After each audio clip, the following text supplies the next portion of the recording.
CNN 360 de volta, são 4 horas e 48 minutos desta quarta-feira, dia 6 de novembro, para repercutir a vitória de Donald Trump nos Estados Unidos. A gente recebe aqui no nosso jornal, Débora Bergamasco, o Vinícius Murad, editor executivo aqui da CNN, vem conosco porque ele viabilizou para a gente uma entrevista com o senador Flávio Bolsonaro, do PL do Rio de Janeiro. Já na tela conosco. Senador, muito boa tarde, sempre importante ouvi-lo aqui. Vou pedir para o Vinícius Murad, que conseguiu viabilizar a entrevista com o senhor, para ter as honras aqui de fazer a primeira pergunta. Depois, Débora Bergamasco e eu, Yuri Pita, aqui de São Paulo, a gente vai tocando a conversa aqui. Vinícius Murad, boa tarde, bem-vindo. A sua pergunta para o senador Flávio Bolsonaro.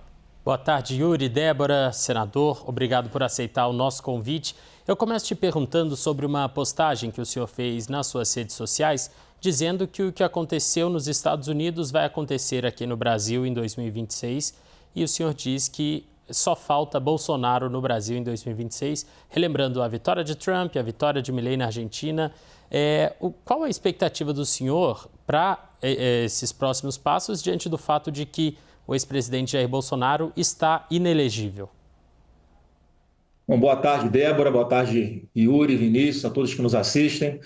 Olha, é óbvio que a gente recebe com muita alegria o resultado das eleições nos Estados Unidos, principalmente da forma como ela ocorreu, né, com o Trump dando um show de verdade, sepultando alguns fantasmas, né, que sempre a grande parte da mídia rotula o Trump como rotula o Bolsonaro aqui também. Ele conseguiu vencer esses desafios, ele conseguiu, com articulação política, fazer, né, um grande arco de aliança, inclusive trazendo para perto de si pessoas que estavam mais à esquerda no partido democratas, como, por exemplo, o parlamentar que ele está trazendo para ser o ministro da saúde dele, que veio dos democratas, filiou-se aos republicanos, uma pauta que poderia vir trazer algum transtorno para ele no debate político nas eleições. E a gente sempre fica com a expectativa, Vinícius, de que há sempre uma tendência de o que acontece nos Estados Unidos pode acontecer também aqui no Brasil, e pela similaridade da situação que o Trump enfrentou nos Estados Unidos, por toda essa via-crucis que ele atravessou, muito similar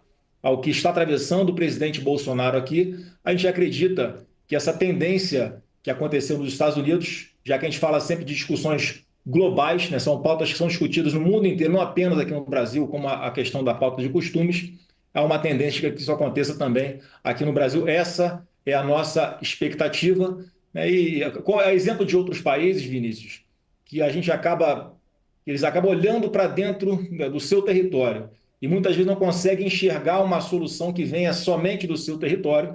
Eu acredito, como no caso da guerra da Ucrânia com a Rússia, no caso de Israel no combate aos terroristas do Hamas, aqui no Brasil também, principalmente com o trabalho feito por parlamentares, em especial o deputado Eduardo Bolsonaro, os problemas que acontecem aqui dentro, para nós que entendemos que não há uma democracia plena no Brasil, chegam lá fora e, obviamente, que isso repercute na eleição lá, como pode repercutir na eleição aqui.